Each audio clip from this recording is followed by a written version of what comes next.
Now on this video we are going to talk about the equations of motion. There are 4 equations of motion that we are concerned about and we use for time distance analysis in vehicle reconstruction. So we are dealing with what we call uniformly accelerated motion. So the principle is when a balanced force acts on a vehicle, no motion or constant velocity. Yeah? But when an unbalanced force is acting on a vehicle, like the engine torque, it moves and it accelerates. So the first one relates to Newton's first law of motion. I'll call it the lazy law because what it's saying is objects want to stay in place if they are not moving, and they want to keep moving if they were moving. That's the idea. The law of inertia, remember. So balanced force means that either the body is moving at a constant velocity and all forces are in equilibrium there, or the body is over a surface and the action-reaction in the vertical direction also do not prevent any motion. So it's just sitting there. But if you apply a force, when you say unbalanced force, means that the vehicle is going to move. Like I here indicate the engine rotating, for example. Yeah. So in here what we have is that we have this vehicle right here. This is balanced force, no motion. And then here we have unbalanced force. We apply a force, we have the acceleration. Okay. So all the other equations are derived from this. So if you know that the velocity of, we're going to call it V sub V ending velocity. V sub V is the V sub I initial velocity plus acceleration times time. So that's one equation. Second equation is the distance D equals to V initial times plus 1/2 of AT squared. What we're going to be doing in a little while is going through the derivation of each one of these so that you have a clear understanding what the equation came from and what it means. So in here the velocity of the end velocity square is V sub I squared plus 2A times D. A is the acceleration, D is the distance. And finally, number 4 is saying that the distance is the average velocity times time. So it's velocity of end plus the velocity of initial divided by 2 times time. That would be the average distance that the vehicle has traveled. Okay, so now we are going to go and look at the first one. The velocity, ending velocity is the initial velocity plus AT. Where does this equation come from? The principle here is that the final velocity is equal to the initial plus the acceleration times time. So here's the notation for your reference. On the right side, V sub I initial velocity, V sub V final velocity, acceleration, and then time. So this starts at the definition of acceleration. So acceleration is the change in velocity with respect to the change in time. So if time, t0 is 0, so you have V sub V minus V sub I divided by the time. So if we go and use this equation, that A is equal to B sub E minus B sub I divided by T, it follows that A times time, so I mean you multiply this by this, you get B sub E minus B sub I. Or you could write it that AT is B sub I plus B equals to B sub E here. When you do this, you have already created the equation that we were looking for. Okay? So, let's see. I think that is, we have the ability to write here if we need to. See right here, this now is exactly this equation. Yeah. So let's close the conversation on this equation. The first equation of motion comes from the definition of acceleration. If you have the definition of acceleration, you can derive this very easily. Okay. This is the second equation. It says that d is equal to initial velocity times time plus 1/2 of at squared. Okay. Here you have again you have a force that that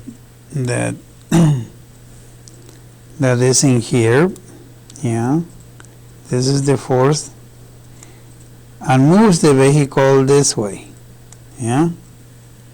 You have the initial velocity here, and then you have the final velocity here.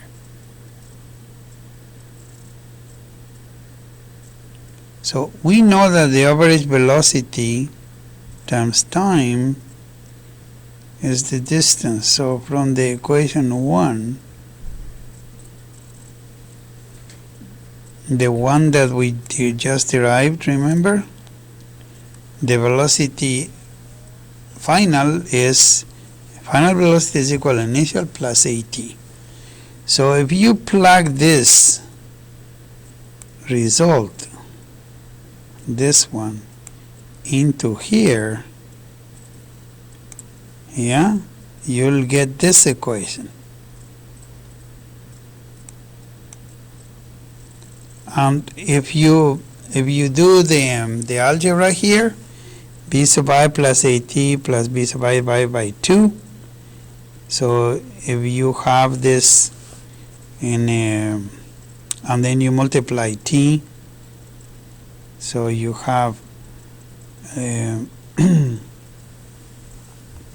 2b sub I divided by 2 plus at squared divided by 2. And that is, from here obviously we derive this equation, which is what we wanted to demonstrate.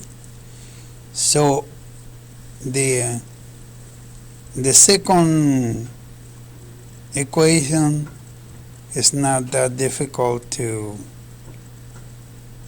derive if we use this concept of the average velocity.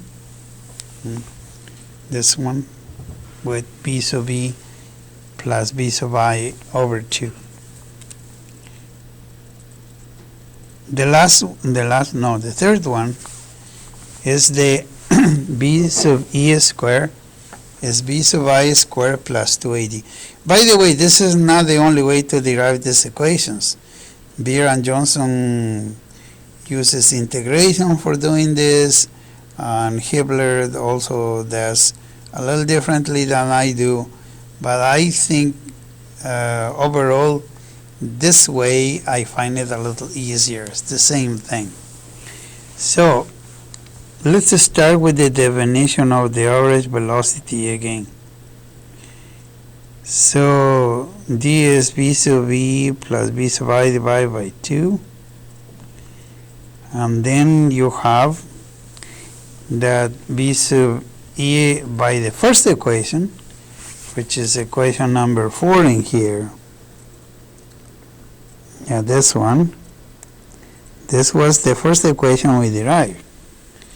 But if we use this and find t, and then we substitute over here, this is what we have, see? So we find t, substituting 3 on this equation, like this. We're going to have this operation.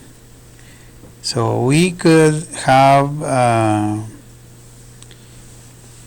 we could just multiply these binomials. The sum times the difference is the binomial product, the sum of two variables times the difference between the two. We know from algebra that that's the difference between the two squares. So in this case you have that b sub e plus b sub I2 times b sub e minus b sub I divided by e is b sub e squared minus b sub e squared divided by 2e. And if you do that, and you replace that, no, from here, you say move 2a this way,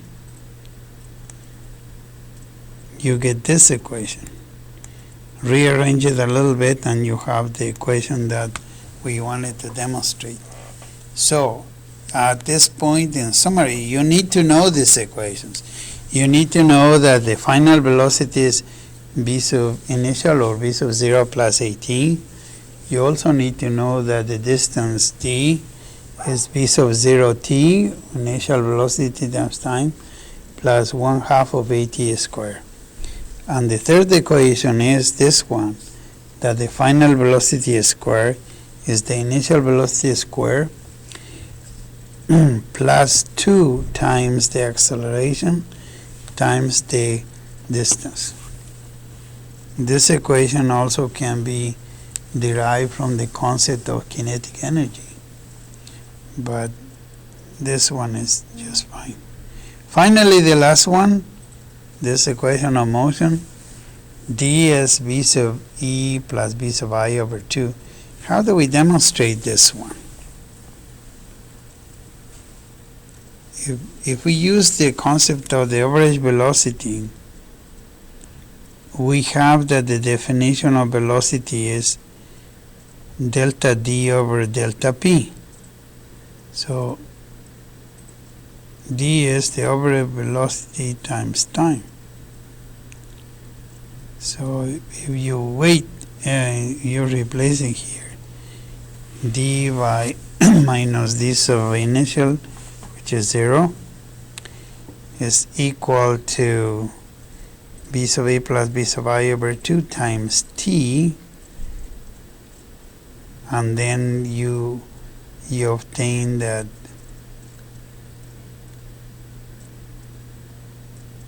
the equation that you see on the bottom here, this one.